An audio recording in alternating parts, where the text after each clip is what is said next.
ರೈತರ ಆತ್ಮಹತ್ಯೆಗಳು ಪ್ರಾರಂಭ ಆಗಿದೆ. ಮೊನ್ನೆ ಉತ್ತರ ಕರ್ನಾಟಕದಲ್ಲಿ ಯಾವುದೋ ಬ್ಯಾಂಕ್ನವರು ನೋಟಿಸ್ ಕೊಡ್ತಾರೆ, ದುಡ್ಡು ಕಟ್ಟಿಲ್ಲ ಅಂತ ಹೇಳಿ.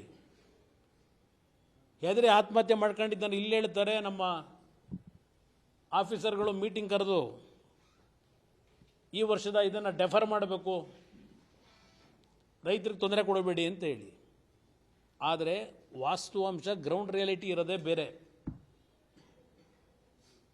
ನಾನು 2019ರಲ್ಲಿ ರೈತರ ಸಾಲ ಮನ್ನಾಗೆ 1 ಲಕ್ಷ ಘೋಷಣೆ ಮಾಡೋದ್ನಲ್ಲ ಸಹಕಾರಿ ಬ್ಯಾಂಕಿಂದು, ಅದು 21ಕ್ಕೆ ಸ್ಟಾಪ್ ಮಾಡ್ಕೊಂಬಿಟ್ರು. ಇವತ್ತು ಒಂದು ಆರ್ಟಿಕಲ್ ಇದೆ, ಪಾಪ ಮಂತ್ರಿಗಳು ಹೇಳ್ಕೊಂಡಿದ್ದಾರೆ, ಅದೇನಾದರೂ ರಿವ್ಯೂ ಮಾಡೋಕ್ಕೆ ಹೋಗ್ಬಿಟ್ರೆ ಏನೋ 30,000 ಕೋಟಿ 24,000 ಕೋಟಿ ಸಾಲ ಈಗ ರೈತರು ಕೊಟ್ಟವರಂತಲ್ಲ. ಆ DCC ಬ್ಯಾಂಕಲ್ಲಿ ರಾಷ್ಟ್ರೀಯಕೃತ ಬ್ಯಾಂಕ್ಗಳು ಬಿಟ್ಟುಬಿಡಿ.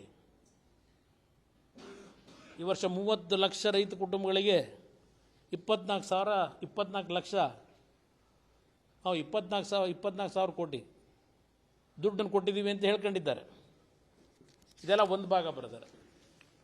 ರೈತನ ಪರಿಸ್ಥಿತಿಗಳಿಗೆ ಓಲಿ ಇದಿರ್ತಕ್ಕಂಥ ಬೆಳೆ ಉಳಿಸ್ಕೊಳ್ಳಿಕ್ಕೆ ಇವತ್ತಲ್ಲೇ ನಾರಾಯಣಪುರ ಡ್ಯಾಮು ರೈತರು ನೆನ್ನೆ ದಿನ ಒಂದು ಮೆರವಣಿಗೆ ಮಾಡಿದ್ದಾರೆ.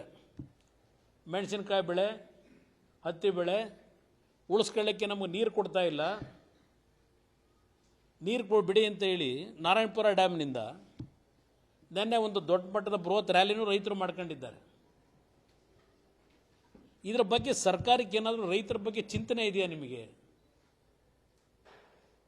ನಿಮಗೆ ಈಗ ಮಾತೆತ್ತಿದ್ದಾರೆ, ಅದೆಂಥದ್ದು 3 ಡೆಪ್ಟಿ CM ಮಾಡಬೇಕು, ಪ್ರತಿ ಜಾತಿಗೆ ಒಂದೊಂದು ಡೆಪ್ಟಿ CMನ ಮಾಡಬೇಕಾಯ್ತದೆ ಲೋಕಸಭಾ ಚುನಾವಣೆ ಗೆಲ್ಲಲಿಕ್ಕೆ. ಈ ಗುಂಗಲೇ ಇದ್ದೀರಿ. ಅನುಕ್ಷಣದ ಸುದ್ದಿಗಳಿಗಾಗಿ ವಿಸ್ತಾರ ನ್ಯೂಸ್ ಯೂಟ್ಯೂಬ್ ಚಾನೆಲ್ ಸಬ್ಸ್ಕ್ರೈಬ್ ಮಾಡಿ.